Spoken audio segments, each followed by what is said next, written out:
Today's video is a deep dive on 0x0, a comprehensive privacy solution featuring a variety of AI-based safety tools that redistributes 100% revenue to 0x0 holders. Guys, I'm questioning, should we be buying this project? Should we be scaling in? As the bull market comes, I know we're looking for some good buy the dip opportunities in some bullish projects, but we need to do a deep dive. So you know what? Let's get right into it.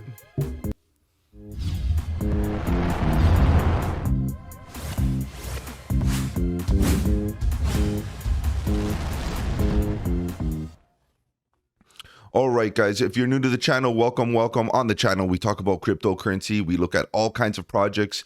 We look at Bitcoin, Ethereum, and all the altcoins, waiting for those opportunities, guys. And of course, we look at deep dives. We take deep dives on Sundays where we kind of look at some of these projects that are up and coming to see if we should actually be putting our capital in these projects. Right now, I'm focusing on 0x0, privacy, security, confidentiality. Guys, the project was looking pretty good. I honestly, going through a quick skim of the website, I did kind of, I appreciated the attention to some of the details regarding the aesthetics, the design, and the way the website looks. But at the end of the day, guys, there's a little bit more that we need to kind of dig deep into before we can make that final decision. Let's scroll through the website just a bit to see if we can find some information. Their core values: privacy, security, confidentiality. I do really feel that that's what their intention is. And of course, a lot of what they speak about here on the website does relate to that, but there are a few aspects that don't really match up. So right now they're talking about privacy, foundational core value,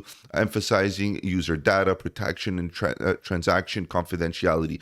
Decentralization at its core is going to give you that privacy. It's going to also give you that security, and it's also going to give you that confidentiality. Okay, so decentralization at its core offer these values. So they kind of just blow it out into three different parts, and of course, a little bit of other features that they do have here, like the integration of AI, should also be part of that mix. The AI auditor, for example, is a smart contract auditor. It's a project that's built onto the 0x0. So they're basically going to have a few different ways of offering software securities. So, and if you look at software solutions, now if you look at up here, you have solutions. These are the solutions that they are offering, and these two down here are ones that are still in the works. Now, I'm not sure how comprehensive these three solutions are. Of course, as a finished product, it's important to actually have a product on the go, but they do have a bit of detail regarding each of these products. And right now they have beta versions of the AI auditor. So what I find really, let's kind of step back a second here. What I do find is that the majority of their premise of what they're trying to offer here is something related to the AI. So I say something very loosely because at the end of the day, a lot of their software solutions right now are a little scattered. And that's something that kind of bothers me. There's no clear, concrete direction as to what this project or what this team is trying to develop. You're going to notice that the way I highlight their tools that they offer, they're a little bit disjointed, which is not a big deal. It's just, when you're up and coming, when you're starting out a new project, you want clear focus. You want to have all your efforts in one direction. Now, is it an AI thing or is it a DEX? Is it a DeFi thing? What is it? So right now it's a little bit everywhere. And then all of a sudden you have this AI auditor. The AI auditor, in my opinion, is actually amazing. You could actually just have one crypto project focusing on AI, on auditing crypto in general. You could keep it very simple and thorough and deep and still provide lots of value to the end customer. An AI smart contract auditor is a tool that uses advanced algorithms to analyze smart contracts. Just that in itself is amazing. So what I'm looking at is, why not stick with this, which they do have a beta version of this, but then they go on to provide a privacy mixer. A privacy mixer is a tool, an additional tool that is used to make cryptocurrency transactions more private and anonymous by basically mixing your different assets together. And in this way, things are a bit vague. In this case, when you're putting a bunch of little assets together, it's basically a mixer, a coin tumbler. This tool works by pooling multiple transactions together and mixing them in such a way that you can't really identify where they're coming from or who, what they are, and so on and so forth. So it's almost like, mixing things together and not being able to identify what they are. And I find that to be interesting, of course, but you can see how it's a bit disjointed from this tool. What does this tool have to do with that tool? Does it even use AI? Maybe not even. What does this relate to? Does this relate to the DeFi or to the DEX platform that they offer? Now you can see here that they have a DEX. Now the privacy DEX aggregator is a tool that allows users to access multiple decentralized exchanges. Okay, this is great, right? So now in this case, you're gonna have something like 1inch, where you're aggregating a lot of the DEX offerings and putting them into one platform. Very necessary moving forward. We need the trading pairs out there. A lot of us that are using DEXs want those trading pairs. And this privacy DEX, not only is it going to giving you privacy, but also giving you those trading pairs by accessing other decentralized exchanges. So this is important. What else do we have here? Security, privacy, high level. Okay, how do they do that? Decentralized, authority. Okay, so what we're looking at is right now is personally this privacy mixer that we see here. The privacy mixer, in my opinion, coupled with the privacy DEX, should be one idea. You should be, in my opinion, the DEX that they offer, this this DEX aggregator, should be boasting the fact that they use a mixer, in their transactions. That's totally fine. That would be great. But when you mix them up like this is a separate tool than that tool. It starts to get disjointed. Now, if we keep on going, anti-rug. This is another tool that they offer that relates to AI, but it has nothing to do with, again, the AI auditor. So it's a little bit disjointed. Again, anti-rug bot is a tool currently in development by 0x0 to help protect users from scams, basically to check in the DeFi space. So now we're dabbling into DeFi, decentralized finance. Now, this could be a contract auditor as well. It could be integrated into a contract auditor to see if it's, the contract is written in such a way that it could be a rug pull. Also looking at maybe the Etherscan to see how many token holders, how many tokens one holder holds, to see if it's a honeypot or where there's no ability to get liquidity, or if it's a rug pull in general, right? So this is an important thing. Obviously, the crypto space would definitely appreciate this tool, but where does it fit within the whole culture of this project? I feel like, again, it's a bit disjointed. Maybe putting this into one big package up into the auditor, maybe that would be good. So you're auditing not only the contract, but you're also auditing the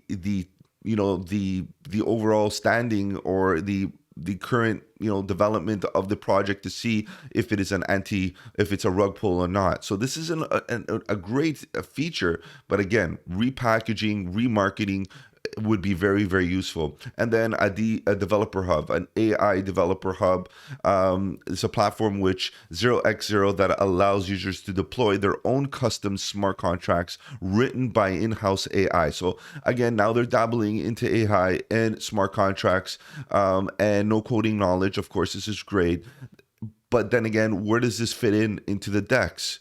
So now we're talking about something totally different. So I think this whole concept, my opinion is, I think this whole concept is great, but it needs to be revisited, recalibrated, and reintroduced with a better marketing package. Right now, this is a little bit everywhere. I have no idea where this team is focusing their efforts. And for me, that's a red flag. When you have a new project that needs focus, new projects, new businesses in general need focus. And if there's no focus on one core concept and you see them being spread out too thin, it starts to give me an indication that maybe they need to recalibrate where they're going to put their efforts. So again, some of you that are really bullish on the project might not like this, but Here, it's all about honesty. On the channel, I try to be as honest as possible. And right now, based on my marketing experience in crypto, and basically in general, I feel like this is a bit of an Achilles heel. Let's continue going forward. See if we can see a little bit more. The community, join the community. One page that I want to take you to, guys, and we're going to look at this together, is this right here. Number one, when you click the white papers, nothing happens. Very problematic. They need to kind of check that out. If you go to documentation, yes, it works. So you're going to get into some areas of like a white papers type of scenario. But I want to look at the token. Where is that? Community? No. Leaderboards, pitch deck. That's a pretty cool thing. Go look at that. Solutions. I was here.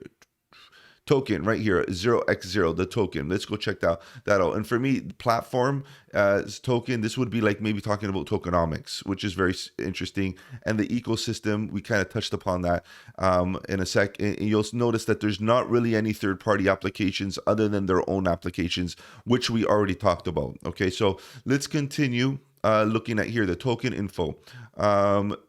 Basically, this is where the most bullishness thing happens.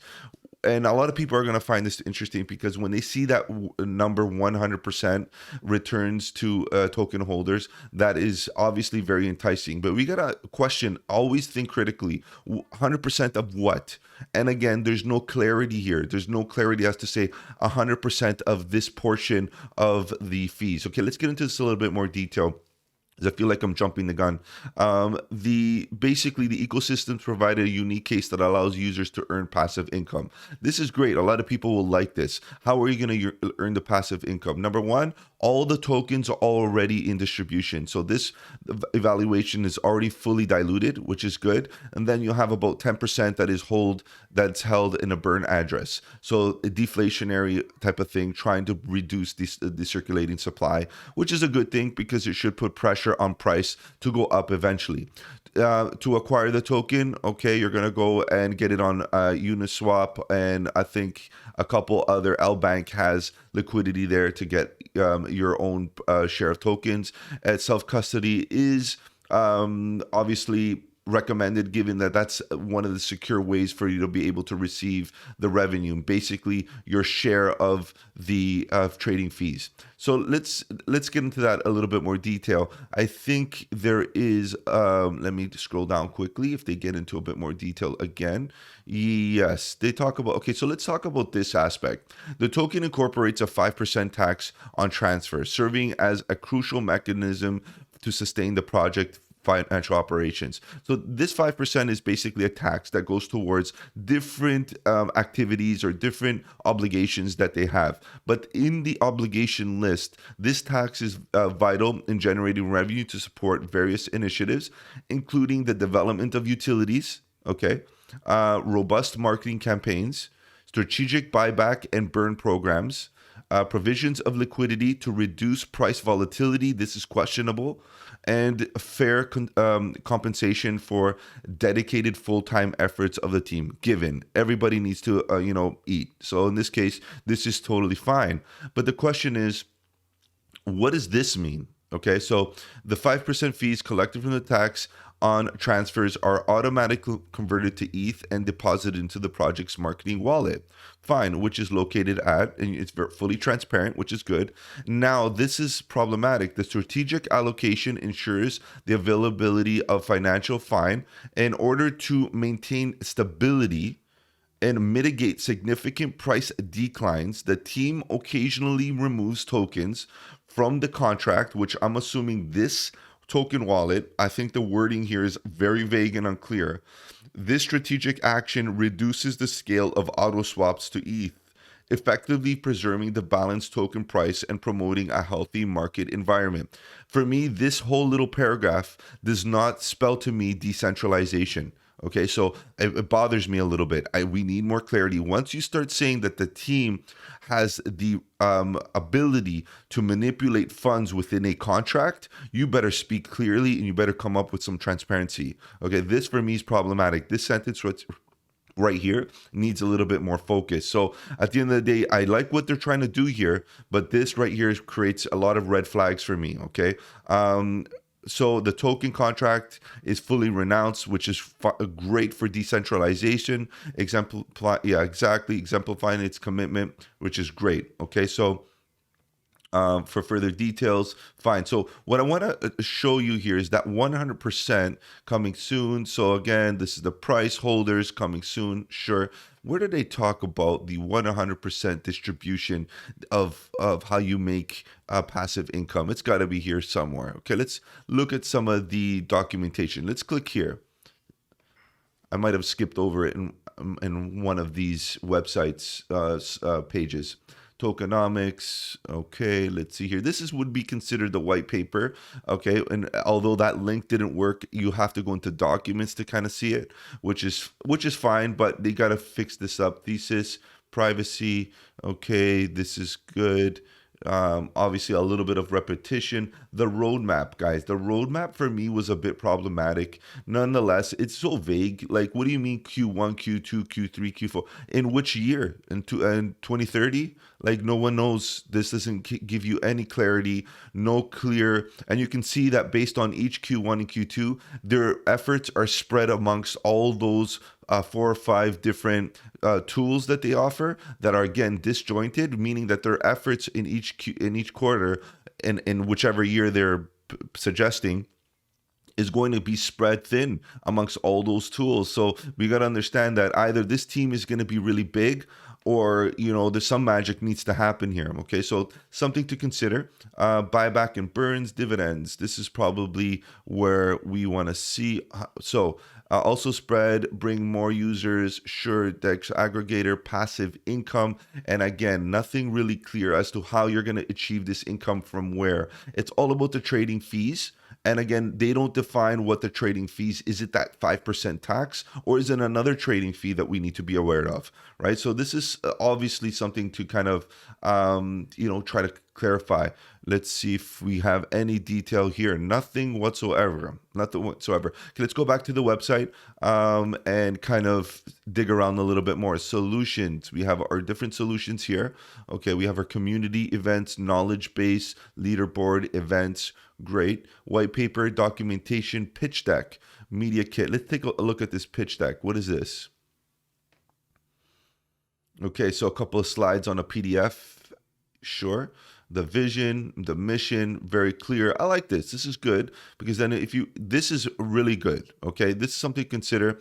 The fact that, it positions itself right now on one aspect of what it's trying to offer, okay, is the DEX. Okay, so the DEX right now is obviously looking at competition, which is top dog is Uniswap. Then we got PancakeSwap, CurveDAO, and a couple others below it. Okay, so DYDX is right up there as well. So something to consider, the fact that right now they're acknowledging that they have competition and they can definitely take some of the liquidity or some of the market cap of these larger projects and catch up to them, giving them the ability to grow. I understand that concept, okay? But that's only one aspect of their current business model. There's many tools that they offer. This is why I am a little bit skeptical as to how much effort they can put in one project and build it to the level where they're going to be able to compete with Uniswap or even PancakeSwap. Okay, competitive landscape. So Tornado Cash, these are the competition. I get Uniswap, sure. That's the largest cap project in the DEX narrative, but they have other tools like the AI auditor and this and that and this and that. So there's a lot more. There's a lot more to be said about 0x0, and they do offer a lot of different features here. Okay, so business model, marketing, generate fee structure designed to be fair and sustainable. So they have a DEX mixer charged for a small fee for each transaction. What's the small fee? Now, we talked about that 5% tax. I don't know if that tax is part of this fee. There's no clarity here, which is used to generate revenue for the platform. These fees are distributed back to the 0x0 token holders. Apparently 100% of the fees are going to be redistributed to the token holders. So that sounds bullish for a token holder, that they can earn this passive income, but how much? Like, what is the fee and what percentage of it is within the transactions, right?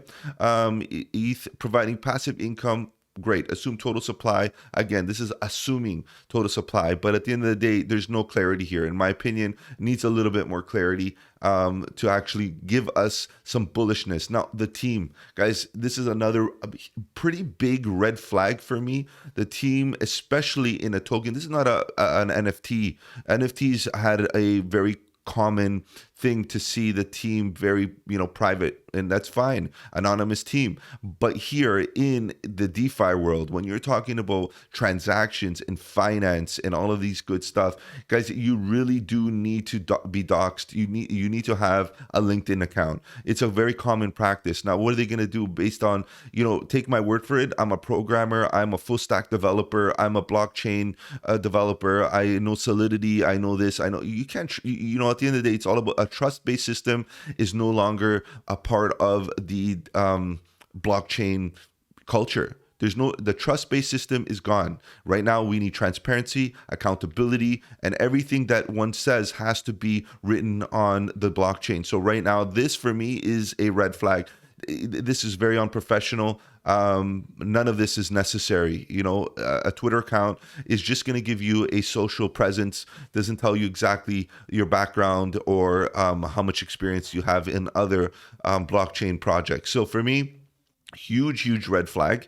It's not to say that this project is not good. It's not to say that these individuals do not have the potential to make this a great project. It's just probability wise, when you don't know who's backing it or who's behind it, guys, there's not even any clear partnerships to kind of like say, okay, they have attracted some other companies or some other projects to work with them. And I understand why they're not attracting anybody. And by the way, they are open to partnerships. It's just that they don't have any.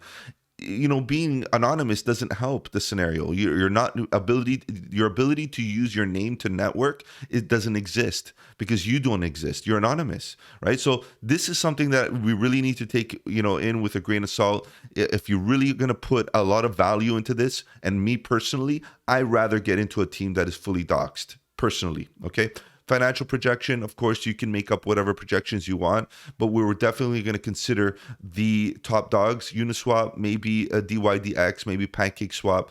Just to keep modest, guys, you can look at the largest cap project and, basically say that you're going to catch up to them. Or you can be modest and look at something that, you could probably achieve in a short period of time. And that would be, for me, a better way of looking at it, not looking at the largest and assuming that you're going to be able to compete right away, especially as an undoxed team with, no real partnerships or anything like that. For me, that's problematic. Okay, so roadmap, again, very vague and disjointed, with a lot of different projects happening all at once, which I like the projects, guys. I'm not saying no. I like the idea. I like the integration of AI, guys. Back to the bullishness here. That is one of the hottest narratives, in my opinion, is to see AI being integrated in blockchain solutions. And we're seeing that across the board. Many of them. Actually, I've been covering many projects lately, especially the deep dives, have been with regards to teams and projects that are integrating AI into blockchain solutions. So I see a trend here, and it could be a big part of the narrative. And the fact that we do need a DEX, we do need a DEX that has, some good value, some good trading pairs, some good security, which is what they're offering. That is all great. But again, what about the red flags here, guys? So we got to be really clear. We got to be really do our due diligence. And of course, here on the channel, that's what I do. I do my due diligence. All right, guys, as usual, I did prepare one of these infographics to make our decisions a little easier. So it is a full review here. We're going to be talking about some of the details. Generally speaking, 0x0 provides software solutions that integrates AI. So for me, that's really part of a very strong narrative, up and coming. I believe that the DEX narrative is also very up and coming. My overall ecosystem rating is an 8 out of 10. Only native applications, although the native applications do sound very interesting, and they all are things that we do need in the crypto space. There is no third-party applications built on it or any third-party partnerships that integrate into the ecosystem. So for me, it's a standalone type of scenario. And, it's not a bad thing. It's just nice to see some other applications happening on the ecosystem if it's going to be the case. Utility revenue is generated through the fees ecosystem service. 100% of these revenues is distributed to token holders. And again, the only reason why I'm docking some points here is that there's not enough details with regards to this. 100% of what? 100% of the fees, and what are the fees equal to? According to which transactions? The mixer transactions, and it could be what percentage. Like, give us a percentage, give us an idea of what this is actually going to allude to at the end of the day when we are, reaping some of these benefits. The roadmap needs a bit of work. There's a little bit of ambiguity, not enough dates, not enough clear, walkthroughs through what they're trying to achieve. There's not even a year when these things, when the quarters that are planning to be hit, some of these milestones are planning to be hit. So we don't even know when they're going to be putting these efforts in with regards to, is it going to be 2023, 2040? Who knows when? And that needs to be clear. The team is undoxed, period. For me, that's a red flag, huge red flag. There's a lot of projects out there, guys. There's thousands of them. And at the end of the day, majority of the good ones are all clearly defined, who they are, their experience, which projects they worked on in the past, which teams they've worked with, and so on. And this was a very necessary thing for me to give it a thumbs up. Social, their Twitter followers, they're at only 14K followers, very, very young, and they've been going down in the last 30 days. Not really the greatest. And the Twitter activity, meaning how many tweets they've been posting in the last 30 days, has decreased by 17%. So they need to put that effort back in, especially during this bear market, to see this project thrive. If they're going to make it get going, they need to get the socials really active. And we know crypto Twitter is the place to be. Tokenomics, 90% is already in circulation, which is great. 10 on a burn wallet, which is fine. 5% tax on transactions, on transfers, which then gets put back into the project itself through marketing efforts and other aspects of the project, which is understood and necessary. So I give that at a 9 out of 10 for sure for that. There are other aspects that I would like to know about. And of course, the transparency with regards to where the that whole aspect that they're able to remove tokens from the contract and be able to manipulate the price so that there's no fluctuations. For me, huge red flags right there. However, just keeping the tokenomics intact, I'll give it a 9 out of 10. The partnerships, none whatsoever, really. So, but they are open to future partnerships. So we're going to give it a grain of salt here and say, because they're still young, they could still get active partnerships happening in the future. Exchanges, Uniswap, LBank, and possibly BitGet, that could be up and coming. It is listed on the BitGet website or on their DEX, on their centralized exchange. However, you're not able to do any transactions just of yet. So it could be in the future works for BitGet to host the 0x0 token.